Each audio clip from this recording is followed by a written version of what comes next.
Well, it's winter and it still is good, and especially with the break we're getting, to really catch some amazing, cute birds. They're called finches. Yeah, absolutely. Wildlife galore. Ginger Valley's Greg Leyes shows us one of the feeders that attracts the beautiful goldfinches.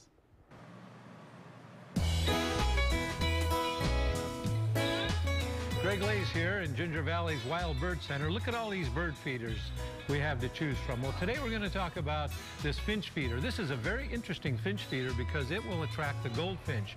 You can see by the picture here, the goldfinch will hang upside down. That's how you know it's a goldfinch. So if you want to attract goldfinches, get one of these upside down feeders. Now the other finches can land on here and feed also. It's designed to have them feed from the top or from the bottom. So this is a goldfinch feeder, very interesting feeder. All finches need the finch food. We have the Niger here. Niger is the food of choice for the finches. Now, an important point to remember about Niger, it must be fresh. So if you buy it in a larger quantity like we have here, which of course is more economical, keep it refrigerated.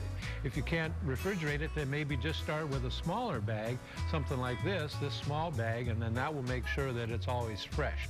And the other thing is to keep the feeders fresh, you have to keep them washed out.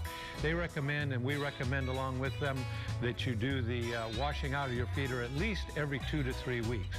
Just wash it like you would anything in the house. Use dish soap, rinse it real well, dry it, and then the finches will come. We often have people say, I don't know why the finches aren't coming to my feeders.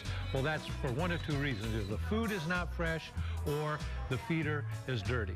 So keep those two things in mind and you will always have finches. And of course, this time of year, the finches are not colored up. You know, they molted their colorful feathers. They're going to be brown. They almost blend in with the sparrows. So if you have a lot of sparrows on the ground, there are finches in there too. So continue to feed the finches and you'll have them all winter, and then that'll keep them around all summer long. So for Ginger Valley, this is Greg Leyes.